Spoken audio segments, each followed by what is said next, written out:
제가 문구를 하나 보여드릴게요. 크리스마스 트루스라는 말이 있어요. 크리스마스 트루스. 이 말은 성탄절 휴전입니다. 1차 세계대전이 지나고 나서 시작되고 나서 5개월 있다가 크리스마스가 돌아왔어요. 그때 유럽 서부전선에서 서로 대치하고 있었던 독일군, 영국군, 프랑스군들이 휴전을 합니다. 24일 날 크리스마스 이브 때 휴전을 합니다. 그리고 이틀 동안 크리스마스 때까지 서로 이제 그 국경을 넘나들면서 서로 선물을 줍니다. 서로 선물 주고 캐롤을 같이 부르고 이렇게 했던 게 이제 크리스마스 트루스라고 하는 말입니다. 여러분, 전쟁 중에도 성탄절에는 전쟁을 멈추고 서로 선물을 준비하여서 나누고 캐롤을 부르며 하나님의 평화를 이렇게 불렀던, 자기들의 삶 가운데 전쟁 중이지만 비록 이곳에 하나님의 평화가 왔으면 좋겠습니다 라고 하는 그런 마음을 담아서 노래하고 그 절기를 보냈던 그런 때가 있었습니다. 여러분, 크리스마스 성탄입니다. 크리스마스 트루스. 전쟁은 아니지만 우리의 삶의 자리가 총칼을 들고 있는 전쟁이 아니라 삶의 자리가 늘 전쟁입니다. 세상과 싸워야 하고 나 자신과 싸워야 하고 그런 모습들이 우리에게 있죠. 그러나 여러분, 크리스마스 트루스, 전쟁의 시간을 여러분 잠시 접으시고 서로 불화한 사람들, 서로 다툼이 있는 사람들 다 접으시고 오늘 이 시간만은 또 성탄의 기간만은 하나님이 우리에게 주신 그 평화를 가지고 세상의 모든 사람들과 여러분들 곁에 있는 모든 사람들과 평화하는 시간이 되었으면 좋겠습니다. 여러분 모두에게 정말 하나님께서 주신 이 평화의 사건이 일어났으면 하는 그런 마음을 가지고 있습니다. 성탄이라고 하면 여러분, 하나님께서 예수 그리스도를 우리에게 구세주로, 인류의 구원을 위해서 구세주로 주신 그런 사건입니다. 그러니까 이 사건에는 하나님의 그 전능하심과 존귀하심과 영광, 이게 여러분 이 성탄절 사건에 드러나야 되는 거예요. 예수 그리스도가 이 땅에 오시는 그 사건, 이거 큰 사건이잖아요. 하나님께서 인류를 구원하시기 위하여 하나님의 능력을 그 예수 그리스도에게 다 주셔서 그걸 가지고 예수님이 이 땅에 오신 거거든요. 그러니까 그 사건을 통하여서 세상 모든 사람들이 하나님의 영광을 볼 수 있어야 돼요. 하나님의 존엄을 볼 수 있어야 되고요. 하나님이 인류를 얼마나 사랑하시는지 그 전능하심을 이 사건을 통해서 볼 수 있어야 되는 거예요. 여러분, 이 성탄을 통하여서 그 하나님의 전능하심이, 하나님의 그 존귀하심이, 존엄하심이 여러분 보여지십니까? 이게 보여져야 된다고요. 근데 오늘 말씀을 자세히 보시면 하나님께서는 분명히 그 예수 그리스도를 이 땅에 구세주라고 하는 그 선물로 우리에게 주셨어요. 그런데 그 사건 속에서 하나님의 존귀하심과 하나님의 영광과 하나님의 존엄하심이 드러나지 않아요. 그게 딱 드러나야 되는데 드러나지 않습니다. 왜 그렇습니까, 여러분? 오늘 본문에서도 이야기하는 것처럼 구세주로 이 땅에 보내셨어요. 구세주로 이 땅에 보내셨고 세상의 많은 사람들은 구세주라고 하면 구약의 메시아를 생각하고 있습니다. 그 메시아는 이런 모습으로 올 것이다 라고 생각을 하고 있었어요. 이사야서에서 이야기하는 것처럼 이 땅에 오실 때 가난한 자, 억압된 자, 억눌린 자, 이 모든 자들에게 자유를 선포하며 그들을 다 일으켜 주실 모습으로 이 땅에 오실 것이다 라고 이렇게 기대를 하고 있었던 거예요. 그런데 예수님이 이 땅에 오셨다고 하는데, 구세주가 이 땅에 오셨다라고 하는데 너무 엉뚱한 모습으로 오신 겁니다. 너무 기대치도 않은, 생각지도 않은 모습으로 이 땅에 더욱 오셨어요. 오늘 본문을 보세요. 다윗의 동네에 너희를 위하여 구주가 나셨다라고 합니다. 요 소리만 들으면 여러분 너무너무 기쁘고 너무너무 막 기대가 되는 이야기예요. 야, 이제 우리 동네에 구주가 나셨으니 우리의 모든 이 상황들이 뒤집어지겠구나, 다 회복되겠구나, 이런 생각을 딱 가지고 있었던 거예요. 근데 바로 뒤에 나오는 말씀이 어떻게 되어 있습니까? 구주가 나셨는데 어떤 모습입니까? 강보에 쌓여서 구유에 누워서 아기의 모습으로, 전혀 구세주와는 여러분 어울리지 않는 단어가 뒤에 3개가 이렇게 딱 배치가 돼요. 강보에 쌓여서 구유에 누워서 아기의 모습으로, 이건 구세주와 여러분 맞지 않는 이미지입니다. 강보라고 하는 것은 오늘날로 이야기하면 포대기예요, 포대기. 이불에 아기가 태어나면 따뜻한 이불로 이렇게 감싸고 하는 건데 그것조차도 없이 가난한 거예요. 그것조차도 없는 가난한 형편인 거예요. 그래서 자기 옷을 가지고, 겉옷을 가지고 이렇게 강보를 만들어서 아기를 싸고 있는 그 모습이에요. 너무너무 가난한 모습이죠. 너무너무 가난한 모습입니다. 구유는 뭡니까? 말밥통이에요. 소밥통, 여물통. 아이가 구세주로 오셨으면 적어도 적어도 여러분 많은 사람들의 환호를 받으며 환호 속에서 호의를 받으며 백마를 타고 이렇게 쫙 들어오셔야 되는데 말밥통에 이렇게 누워 있는 거예요. 그것도 누구 하나 돌봐주지 않으면 생명을 다할 수 있는 아기의 모습으로 딱 누워 있는 거예요. 그 모습에 너무 보잘것없고 너무 나약하고 너무 여러분 이 기대에 어긋나는 모습으로 그 구세주가 이렇게 있는 겁니다. 이런 모습이 우리에게 이 2000년 전 예수님께서 우리에게 이 땅에 이렇게 오셨어요. 근데 그 뒤에 말씀이 여러분 우리에게 뭔가 깨달음을 주는 말씀이에요. 그렇게 해서 여러분 아기가 나셨어요. 강보에 쌓이고 구유에 누이고 아기가 이렇게 있는데 그 뒤에 말씀이 뭐라고 합니까 여러분? 이것이 너희에게 표적이니라 라고 이렇게 이야기를 합니다. 이것이 너희에게 표적이니라. 구유에 누워 있고 아기의 모습이었고 강보에 쌓여 있는 그 아기 예수의 모습이 여러분 우리에게는 표적이라고 합니다. 어떤 표적입니까 여러분? 무슨 표적입니까? 이걸 우리가 알아야 될 거 아닙니까? 어떤 표적인지를 알아야지만 이 말씀이 정말 나에게 기쁨의 말씀이 되는 것이고 이 예수의 모습이 정말 나에게 구세주의 모습이 되는 것 아니겠습니까? 이게 우리에게 읽는 사람들에게, 이 말씀을 읽는 모든 사람들에게 표적이다라고 이렇게 말해요. 어떤 표적이겠습니까 여러분? 너무너무 이 말씀이 쉬운 말씀이죠. 표적입니다. 어떤 표적입니까? 예수 그리스도는 우리가 생각한 그 모습이 아니구나. 구세주의 모습이 우리가 생각한 대로 그렇게 우리에게 오는 게 아니구나. 우리가 생각하는 대로 하나님을 믿는 사람들의 삶이 그렇게 이루어지지 않는구나. 이걸 여러분 보여주는 거예요. 이게 표적이라는 거예요. 우리는 구세주, 아주 위대하신 구세주를 생각했지만, 하나님의 영광이 뚝뚝 떨어지는 그 구세주를 생각했지만 전혀 다른 아기의 모습으로 강보에 쌓여서 구유에 이렇게 누워있는 예수의 모습으로 오신 거예요. 우리의 생각과는 전혀 다르게 하나님은 일을 하신다. 전혀 다르게 하나님은 우리를 이끌어 가신다. 이걸 오늘 보여주고 있는 거예요. 이게 표적이라는 거예요 여러분. 그러니 우리의 삶에서 어떤 일들이 꼬이고 잘 안 풀리고 힘들어지고 눈물 흘리고 하면 여러분 그게 표적이라는 거예요. 그 속에 하나님이 분명히 일하시고 계신다라고 하는 것을 오늘 말씀을 통해서 우리가 깨닫기를 원하신다라고 하는 거예요. 이게 오늘 본문이 우리에게 주는 말이에요. 여러분 예수님께서 비유를 참 많이 하셨습니다. 비유를 참 많이 하셨는데 그 비유 중에서 제일 많이 등장하는 게 씨예요. 씨라고 하는 것은 여러분 이렇게 다 섞어 놓으면 이게 무슨 씨인지 잘 몰라요. 그리고 열매에 비하면 씨는 너무너무 하찮고 보잘것없죠. 초라하죠. 그게 땅에 심겨져서 싹이 일어나기 전까지는 죽었는지 살았는지도 몰라요. 이게 여러분 하나님께서 우리를 향하여서 보여주시는 비유예요. 우리의 삶이 이렇다는 겁니다 여러분. 늘 하찮고 보잘것없고 죽었는지 살았는지도 모르겠고 막 섞어 놓으면 이게 정말 뭔지도 모르는 그런 삶이 우리의 삶이에요. 그러나 여러분 하나님이 하시는 일은 그 씨를 통하여 열매를 낸단 말입니다. 우리의 생각과는 달라요. 우리는 화려하게, 우리는 막 사람들에게 드러나는 것이 좋고 사람들의 그 환호를 받는 게 좋고 이렇지만 하나님께서 원하시는 방법, 하나님께서 일하시는 방법은 다르다는 겁니다 여러분.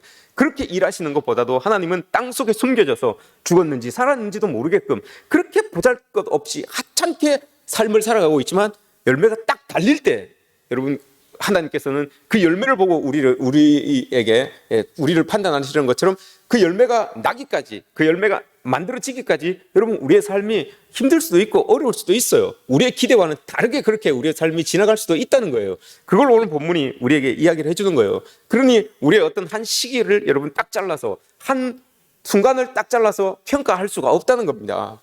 오늘 예수님께서 말씀하시잖아요. 이 말씀이 여러분 여기엔 나올 이유가 없어요. 이것이 너희에게 표적이니라 라고 하는 말씀이 나올 이유가 없어요.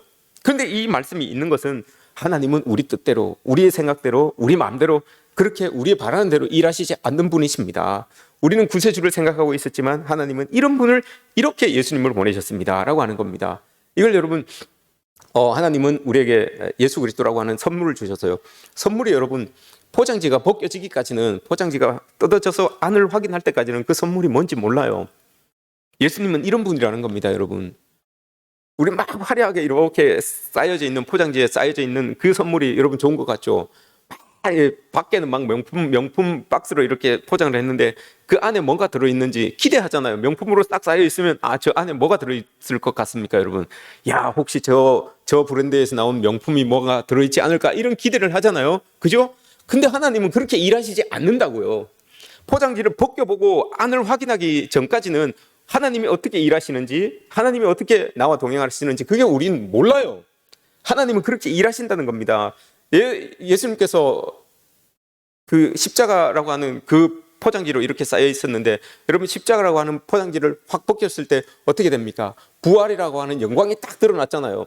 십자가라고 하는 것은 고난이라는 포장이에요. 고난이라는 포장으로 딱 삭혀져 있었지만 그걸 딱 뜯어보니까 그 안에 부활이라고 하는 영광이 툭 튀어나온 것처럼 우리의 삶도 여러분 그렇다는 겁니다. 예수 그리스도가 우리에게 오신 게 여러분 이렇다는 거예요. 오늘 보세요. 다윗의 동네에 구주가 나셨다라고 이렇게 이야기를 합니다. 근데 다윗의 동네라고 하면 원래는 여러분 이게 마태복음 2장에 보시면 다윗의 동네 이 베들레헴을 이야기하는 거잖아요. 베들레헴아, 너는 너무너무 작아서 너에게서는 왕이 날 수 없다라고 이렇게 이야기를 합니다.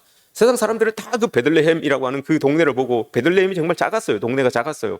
작으니까 이야기를 한 겁니다. 무슨 그 작은 동네에서 왕이 나고 구세주가 나겠냐. 형편과 처지와 환경과 이런 것들을 봤을 때 베들레헴은 어울리지 않는다는 거예요. 베들레헴은 왕이 오실 땅으로서는 어울리지 않는다는 걸 세상 사람들, 그 당시에 있었던 사람들은 다 그렇게 인정한 거예요. 예루살렘에서 나오시면 또 모를까? 부엘세바에서 나오시면 또 모를까? 베델에서 나오면 또 모를까? 야, 어떻게 베들레헴에서 나오시냐? 그 왕이, 구세주가 어떻게 거기에서 오시겠냐? 형편을 보니까 아닌 거예요. 처지를 보니까, 상황을 보니까 아닌 거예요. 어울리지 않는 거예요. 그래서 사람들은 다 그렇게 생각하고 있었어요. 베들레헴은 아니야 라고 이렇게 생각을 하고 있었던 거예요. 근데 오늘 본문에서 보세요. 오늘 본문에서 뭐라고 이야기를 합니까? 오늘 본문에서 베들레헴이라고 하는 동네에 별명이 있었어요. 그게 뭔가 하면 오늘 이 1절에서 이야기해, 이 11절에서 이야기했죠. 다윗의 동네라고 하는 거예요. 다윗의 동네. 다윗의 동네는 다시 말하면 왕의 도시라고 하는 거예요. 왕이 태어난 거예요. 마태복음에서는 사람들이 다 이야기하기를 거기에서는 안 돼요. 그건 안 돼요. 당신 처지로 뭘 합니까? 당신 형편에서 뭘 하겠습니까? 이렇게 이야기를 하는 거죠. 그런데 되잖아요. 오늘 보세요. 다윗의 동네라고 해요. 왕의 도시라고 이렇게 이야기를 해요. 왕이 난 거예요. 왕이 오신 거예요. 된다는 거예요. 불러보기 전에는 몰라요, 여러분. 우리에게 하나님께서 뭘 주셨는지, 하나님이 우리와 어떻게 동행하시는지 그 포장을 불러보기 전에는 모른단 말입니다. 그러니 그 포장만 보고, 그 상황만 보고, 여러분들의 처해 있는 그 처지만 보고 판단하지 마십시오, 여러분. 섣부르게 결정짓지 마십시오. 섣부르게 이렇게 여러분 낙담하지도 말고요. 섣부르게 판단하지 마세요. 포장을 벗겨내기까지는 몰라요. 그 안에 여러분 뭐가 들어있는지 모른단 말입니다. 그걸 우리는 오늘 이 성탄절을 맞이하여서 우리가 느껴야 되고 우리의 마음속에 간직해야 되는 마음입니다. 베들레헴이라고 하는 이곳이 여러분 어떻게 다윗의 동네가 되었습니까? 다윗의 동네가 된 그 사연도 기구해요.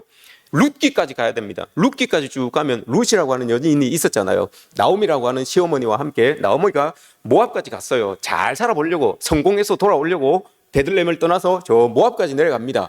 그곳에서 진짜 잘해서 금유환영하고 싶었던 마음으로 내려갔어요. 남편과 아들 둘과 함께 내려갔습니다. 거기에서 며느리를 만났는데 며느리 둘을 삼고 잘 살고 있었는데 남편이 죽어요. 같이 갔던 남편이 죽습니다. 두 아들도 죽어요. 그 여자만 3명 달랑 남은 거예요.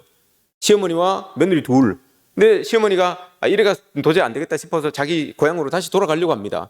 그때 한 며느리는 자기 집으로 다시 돌아가고 룻이라고 하는 그 여인이 그 며느리가 같이 시어머니와 함께 그 시어머니의 고향인 베들레헴이라고 하는 곳으로 돌아가요. 베들레헴으로 가서 돌아가는데 자기가 그렇게 이야기를 하잖아요. 자기 이름이 원래 나오미였어요. 기쁨, 즐거움, 희락이었어요.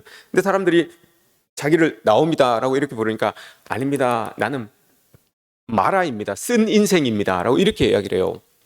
그렇게 들어갔어요. 베들레헴에 들어갔어요. 진짜 금유 환향을 꿈꾸고 딱 이렇게 나갔는데 쫄딱 망하고 수의를 입고 들어오는 것처럼, 금옷을 입고 들어오는 것이 아니라 수의를 입고 들어오는 것처럼 그렇게 고향으로 들어온 거예요.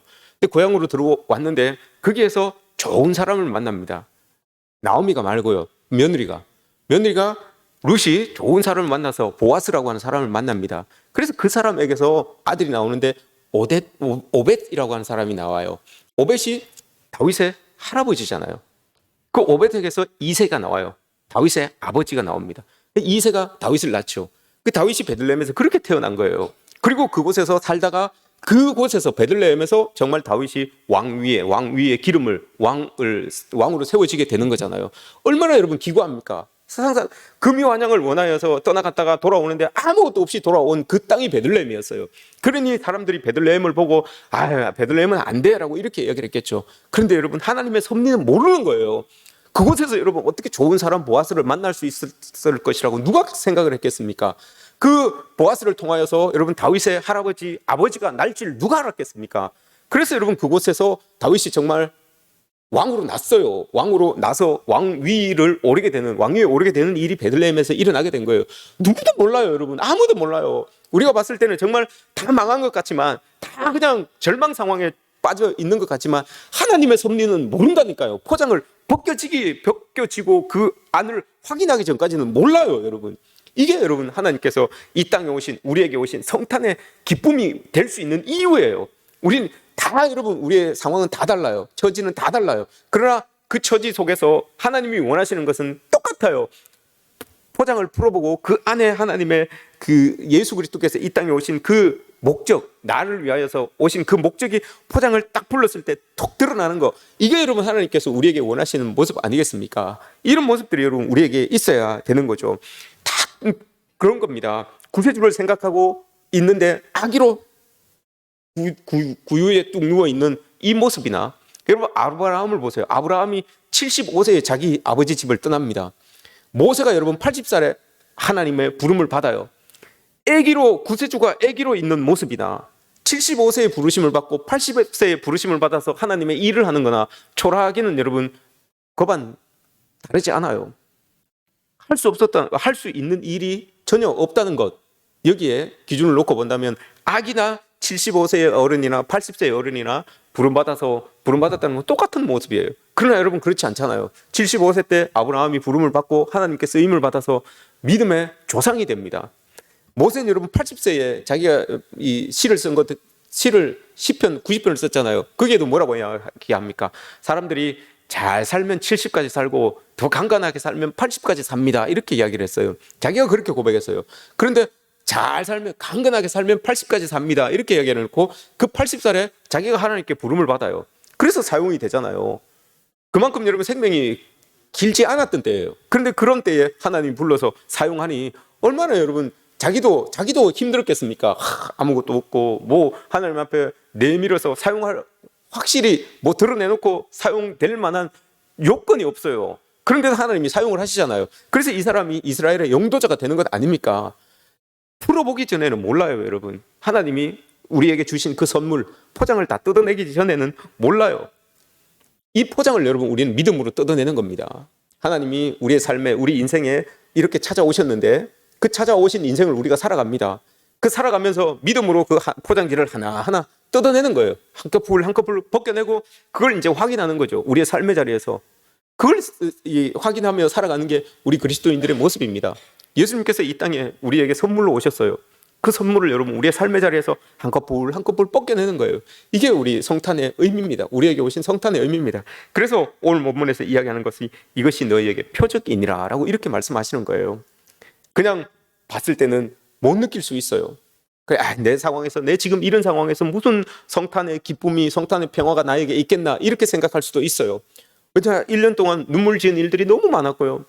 참 안 됐던 일들이 너무 많았고요. 아팠던 일들이 너무 많았고요.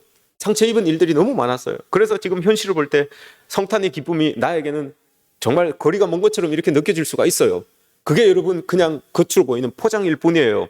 그걸 포장을 벗겨야 돼요. 믿음으로 벗기세요. 왜 아픈지, 왜 슬픈지, 왜 눈물 짓게 하셨는지 여러분 포장을 벗기셔서 그 안을 보시면 알아요. 이게 하나님의 섭리였구나. 이것을 통하여서 하나님이 뭔가를 또 나에게 행하시는구나 라는 것을 우리가 깨닫게 되는 거죠. 이게 하나님께서 오늘 이 땅에 우리에게 오신 이유입니다. 또 하나가 있습니다, 여러분. 하나님이 우리에게 이렇게 오신 것도 이 선물이지만 또 하나님은 일해 나가시는 것조차도 하나님의 섭리도 여러분 포장으로 이렇게 쌓여져 있어요. 다 세상이 돌아가는 것도 여러분 그냥 세상이 돌아가는 것 같지만 그 뒤에서 세상을 돌리시는 분이 하나님이라는 것을 우리는 믿고 살아가는 사람들이잖아요. 오늘 본문에서도 그래요. 1절을 보시면 여러분 가이사 아구스토가 호정령을 내립니다. 그래서 이 두 사람이 마리아와 요셉이 나사렛에 살고 있다가 베들레헴으로 간 것처럼 그렇게 표면적으로는 그렇게 보여요. 세상의 일들이 여러분 표면적으로 보이는 게 다가 아니라는 거예요. 오늘 본문에서는 가이사 아우구스토가 호정령을 내려서 베들레헴으로 이 사람들이 가게 됩니다. 왜냐하면 다윗의 후손들이었으니까 이 요셉이 고향이 베들레헴이에요. 그래서 베들레헴으로 가야 되잖아요. 그래서 호정력이 있어서 베들레헴에 가서 아이를 낳았다 이렇게 생각할 수가 있어요. 그런데 그게 아니죠. 그 뒤에서 하나님이 움직이시는 걸 봐야 돼요. 뭘 움직이시는가 하면 가이사 아우구스토가 여러분 누굽니까? 가이사 아우구스토는 시저의 양아들이잖아요. 시저의 양아들입니다. 양아들로 여기까지 올랐는데 이 사람이 아주 강력한 힘을 가지고 있었어요. 강력한 능력을 가지고 있어서 이 사람 때부터 여러분 제정 로마가 시작되잖아요. 황제 로마가 시작돼요. 이 사람이 능력이 많아서 그 지중해도 여러분 호수를 만들어 버립니다. 다마가 가지고 호수를 만들어 버리는 그만큼의 힘을 가지고 있었던 사람이에요. 능력이 아주 출중했던 사람이에요. 그래서 자기가 호적을 하는 이유는 세금을 좀 많이 받기 위해서, 군사력을 정비하기 위해서, 누가 군사로 착출될 수 있을지 그걸 정비하기 위해서 호정령을 내린 거예요. 자기 힘을 강하게 하기 위하여서 이랬던 사람이에요. 이 사람이 우리가 쓰고 있는 달력도 이 사람이 만들었다고 하잖아요. 제일 처음에는 그 아버지가 지금 가이사 아우구스토 말고 그 전이 줄리어스 시저잖아요. 줄리어스 시저. 시저가 태어난 달이 7월이에요. 7월이라서 7월 달에 영어가 뭡니까? 줄라이잖아요. 그죠? 줄라이. 줄리어스 시저 줄라이예요. 그래서 7월입니다. 근데 이 사람이 가이사 아우구스토 이 사람이 원로원에서 붙여준 이름이 있어요. 아우구스투스. 우리가 많이 들어봤죠? 아우구스투스. 원로원에서 붙여준 이름이 있어요. 아, 당신이 능력도 많고 힘도 세고 권력도 있고 하니까 그 원로원에서 스스로 이렇게 높여줘요. 당신은 아우구스투스입니다. 이렇게 존엄한 자라는 뜻이에요. 존엄한 자, 아우구스투스. 근데 이 사람이 존엄한 자, 아우구스투스인데 자기 달력을 이렇게 보니까 줄라이 7월이 줄라이라고 했잖아요. 근데 그날이 31일이에요. 자기는 아우구스트. 이게 8월이거든요. 자기 8월 달에 또 들어갔어요, 자기가. 근데 날짜를 보니까 30일인 거야. 아니, 존엄자가 30일이면 됩니까? 그래서 하루를 채우잖아요. 그 하루가 어디에서 나온 겁니까? 어디에서 빼온 겁니까? 2월 달에서 빼온 거잖아요. 그래서 2월 달이 짧잖아요. 달력이 그렇게 만들어진 거예요, 여러분. 달력이 그렇게 만들어진 거예요. 이게 가이사 아우구스토, 오늘 이야기는 아우구스토 이 사람이에요. 이 사람이 호정령을 내려서 간 것 같은데 호정령을 내린 건 맞아요. 그런데 호정령을 내린 그 동시에 요셉이 탁 깨달은 게 있어요. 요셉이 뭘 깨달았습니까? 요셉이 여러분 미가 선지자가 이야기한 그 예언의 말씀을 딱 깨달은 거예요. 예언의 말씀, 미가서 5장 2절에서 말씀하잖아요. 베들레헴아, 너는 유대 땅에서 참 작은 고을인데 거기에서 구세주가 날 거다. 이 이스라엘을 다스릴 왕이 날 거다라고 하는 그 말씀을 미가 선지자가 예언을 해놓은 거예요. 근데 그 예언을 이 요셉은 딱 알아들은 거죠. 아, 알아들었는데 어떻게 반응을 하는 겁니까? 아, 하나님께서 일을 하시는데 왕의 호정령을 통하여서 내가 저기 갈 수 있게끔, 베들레헴에 가서 아이를 낳을 수 있게끔 하나님께서 세상을 돌리시는구나, 이렇게 깨달은 거예요. 그래서 마리아와 함께 가는 거 아닙니까? 베들레헴으로 그 만삭된 아내를 이끌고 안고 같이 가는 것 아닙니까? 이렇게 되는 거예요, 여러분. 세상은 하나님의 섭리 속에서 돌아가는 거예요. 여러분들에게 일어나는 일들도 여러분 하나님의 섭리 속에서 돌아간다는 거예요. 그걸 포장을 뜯으면서 깨우쳐가는 거, 알아가는 거, 이게 여러분 믿음으로, 이게 순정으로 포장을 벗기는 거예요.